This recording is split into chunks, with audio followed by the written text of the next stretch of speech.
Como é que a escola está se preparando para atender a resolução número 4? Você sabe o que é a resolução número 4? Eu também não sabia. Felizmente já sei. Vamos agora dividir.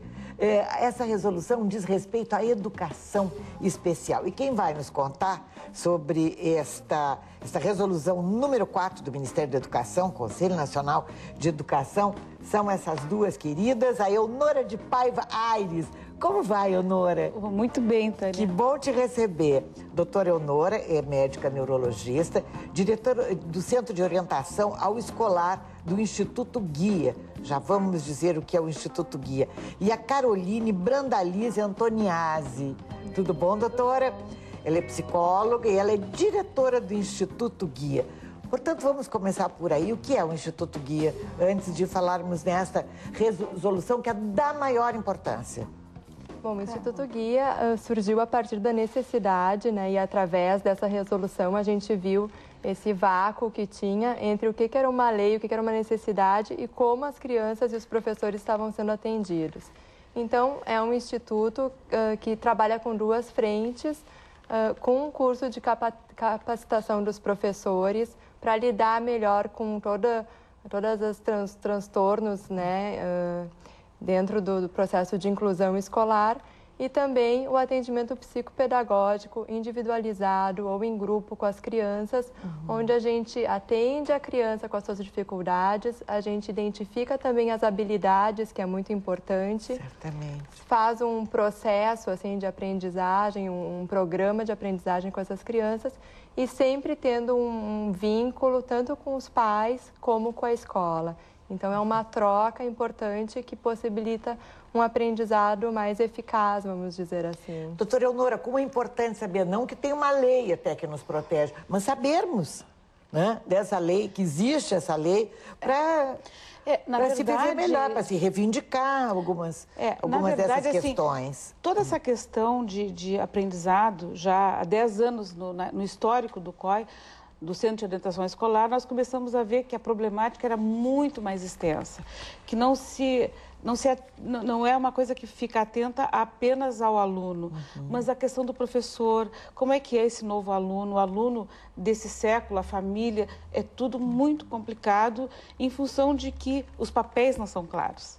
Então, a lei veio para ajustar algumas coisas que já existiam, a inclusão escolar, por exemplo, a inclusão não é só para criança com deficiência, é para qualquer tipo de inclusão. Nós temos crianças com altas habilidades e que a escola não... Que ficam excluídas. Ficam excluídas. Então, não é só alunos com autismo, com síndromes de Asperger ou de né? Transtornos, etc. Mas aquele aluno que é super dotado. A criança superdotada, a criança que tem qualquer disfunção familiar, ela precisa ser compreendida. Então, o que se faz? O que se faz é um diagnóstico de cada um e se trabalha em cima das habilidades, melhorando o seu próprio respeito, a autoestima. E, principalmente, eu acho que nós precisamos valorizar mais o papel do professor. Porque nós começamos a nos dar conta, assim, que especialmente na rede privada, nós temos o aluno cliente. E esse aluno cliente, na verdade, é um aluno que pode tudo.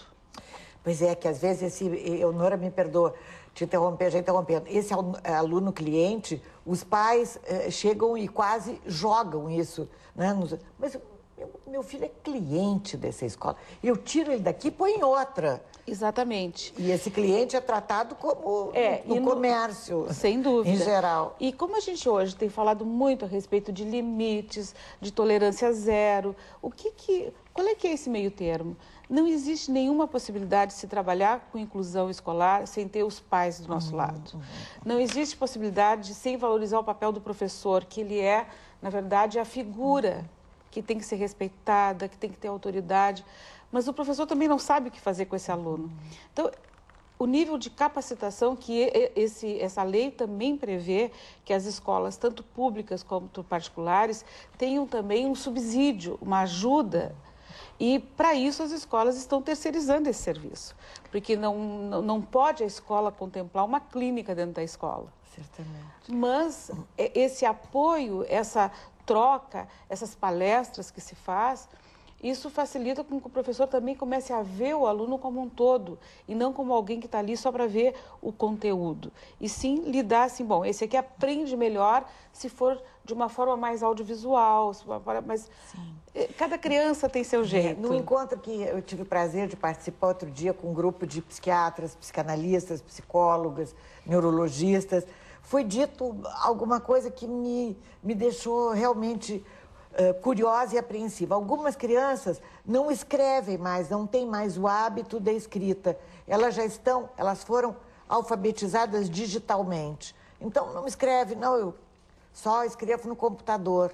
Então, isso é uma deficiência, é um desvio? O que é isso? Eu acho que isso é o conflito atual, que assim, a escola, algumas escolas funcionando analogicamente, que a gente diz, e as crianças funcionando de forma digital.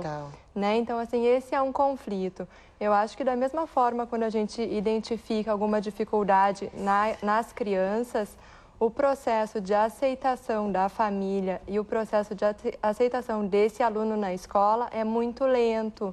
Então, a gente tem que também saber trabalhar com essas dificuldades da família, aliando com as dificuldades da escola, para essa criança, esse aluno ter um desenvolvimento mais eficaz e mais satisfatório para ele. Porque quando a gente avalia e a gente dá uma devolução e a gente vai conversando com a família, a tendência é que a coisa fique mais ajustada e que tenha um desempenho melhor. O Instituto Guia é filhinho do COE, do Conselho de Orientação Educacional? Na verdade, a sua origem foi de uma experiência de anos que nós temos de avaliação de crianças. A Caroline começou comigo como uma avaliadora, fazia as testagens nas crianças. Desde pequena, Carolina. Desde pequena, ela era criança quando começou. E aí nós começamos a ver assim, mas o que adianta a gente avaliar, diagnosticar, orientar e não ter para onde levar algumas questões que precisa realmente de trabalho de equipe? Tem que haver um entendimento para que se possa entender assim do ponto de vista da neurociência. Como é que funciona aquele cérebro? Olha, gente, não adianta pedir para escrever assim, vamos tentar assim. Está alfabetizado, ele gosta de computador, vamos fazer uma transição. Ele digita e para ele passar para a figurinha seguinte, ele vai ter que escrever para nós. Então, nós vamos montando para cada indivíduo e para cada grupo um serviço. Lembro uma história que tu relataste, Elnora, nesse encontro, que é um menino que ele diz assim, eu só gosto do recreio. Eu não gosto.